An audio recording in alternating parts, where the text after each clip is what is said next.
বছৰটোৰ গৰিষ্ঠ সংখ্যক সময় জলমগ্ন হৈ থকা চাবুৱাৰ দধিয়াত অগপ বিজেপিৰ নিৰ্বাচনী প্ৰচাৰ ১০০% দধিয়াবাসীৰ মনৰ অৱস্থাৰ বুজ লৈ অগপ বিধায়ক মোনাকণ বৰুৱাৰ নেতৃত্বত যোৱা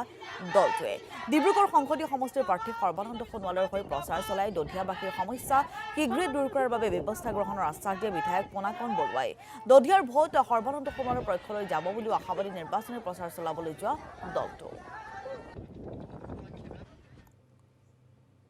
১৩ নং ডিব্ৰুগড় লোকসভা সমষ্টিৰ অধীনৰ চাবুৱা লাহোৱাল সমষ্টিৰ অন্তৰ্গত দধিয়া অঞ্চললৈ আজি আমি আহিছোঁ। অসম গণ পৰিষদ আৰু ভাৰতীয় জনতা পাৰ্টীয়ে যৌথভাৱে ইয়াত নিৰ্বাচনী এখন সভা আমি অনুষ্ঠিত কৰিলোঁ আৰু এই সভাৰ জৰিয়তে দধিয়া লাইকাৰ ৫,৫০০ মিচিং জনগোষ্ঠীয় ভোট আছে। ১০০% মিচিং জনগোষ্ঠীয় ভোট আছে। ইয়াত ৫,৫০০ ভোট আছে। ৫,৫০০ ভোটৰ ভিতৰত এটাও ভোট যাতে ইফাল সিফাল নহয়, সকলো ভোট সৰ্বানন্দ সোণোৱালৰ সপক্ষে, আমাৰ মিত্ৰজোঁটৰ সপক্ষে পদুম ফুল চিহ্নত পৰে, তাৰ নিশ্চয়তা আদায় কৰিবৰ কাৰণে আমি ইয়ালৈ আহিছিলোঁ আৰু ৰাইজৰ পৰা তেনেধৰণৰ সঁহাৰি আমি লাভ কৰিছোঁ আৰু সকলোৱে একমুখে প্ৰতিশ্ৰুতি দিছে, সংকল্প গ্ৰহণ কৰিছে যে অহা ১৯ এপ্ৰিলত হ'ব লগা নিৰ্বাচনত ১৩ নং ডিব্ৰুগড় লোকসভা সমষ্টিত সৰ্বানন্দ সোণোৱাল ডাঙৰীয়াক দধিয়া লাইকাৰ সকলো মিচিং জনগোষ্ঠীয় লোকে ১০০% ভোটদান